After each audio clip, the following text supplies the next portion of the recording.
يعلقها زيزو في منتهى الخطوره جامده. يا ولد يا لعيب، يا ولد يا ولد يا ولد. هنشوف ياسر ابراهيم هدف عالمي ولا ياسين مرعي؟ انما الهدف الثاني ايه اللقاء ده؟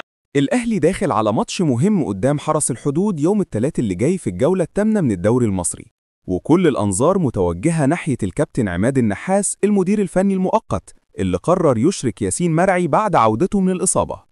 القرار ده شكله بسيط، لكن الحقيقة وراه تفاصيل كتير ممكن يكون ليها تأثير مباشر على شكل الفريق في الفترة الجاية. مرعي راجع من جديد. ياسين مرعي من فترة كان بعيد عن الملاعب بسبب إصابة في العضلة الخلفية. النوع ده من الإصابات بيكون حساس جدا، وأي استعجال في مشاركة اللاعب ممكن يرجعه خطوة لورا. عشان كده في ماتش سيراميكا بالجولة السابعة النحاس حطه في القايمة، لكن ما دخلوش الملعب علشان يحافظ عليه وما يضغطش عليه بدنيا. دلوقتي بقى جاهز من الناحية الطبية والفنية، والنحاس قرر يديله الفرصة. ماتش الأهلي مع حرس الحدود مش مجرد 3 نقط، الماتش ده اختبار لشخصية الفريق بعد فترة فيها نتائج متذبذبة. الجمهور مش بس عايز مكسب، لا كمان عايز يشوف شكل مقنع وروح عالية. ووجود مرعي في الملعب ممكن يدي دفعة، خصوصا ان الفريق محتاج عناصر عندها حماس بعد الرجوع من الإصابة. حرس الحدود كمان مش فريق سهل، دايما بيضايق الكبار وبيعرف يقفل مساحات، فمشاركة لاعب زي مرعي عنده قدرات دفاعية وسرعة في التغطية هتكون إضافة.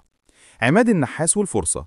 النحاس مسك الأهلي في ظروف صعبة بعد رحيل ريبيرو، والجماهير نفسها شايفة إنه مجرد مدير مؤقت لحد ما الإدارة تتعاقد مع مدرب أجنبي.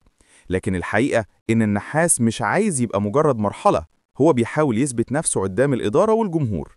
وقرارات زي إشراك مرعي بتوضح إنه مش بيمشي بالورقة والقلم بس، لأ هو كمان عنده جرأة يجرب ويغير. مخاطرة محسوبة. طبعا في ناس هتقول هو ليه جازف بلاعب لسه راجع من إصابة؟ بس الجهاز الطبي أكد إن مرعي جاهز 100%، والنحاس شايف إن الوقت مناسب. في الكورة ساعات لازم تخاطر خطوة علشان تكسب فريق كامل، والماتش الجاي فرصة مثالية لعودة مرعي لأنه هيدخل في أجواء المباريات الرسمية تدريجيا. الجمهور مستني. الجمهور الأهلاوي بطبعه بيحب يشوف اللاعبين وهم راجعين من الإصابات وبيثبتوا نفسهم من جديد. مرعي عنده شعبية وسط المشجعين، والكل متحمس يشوف مستواه بعد الغياب.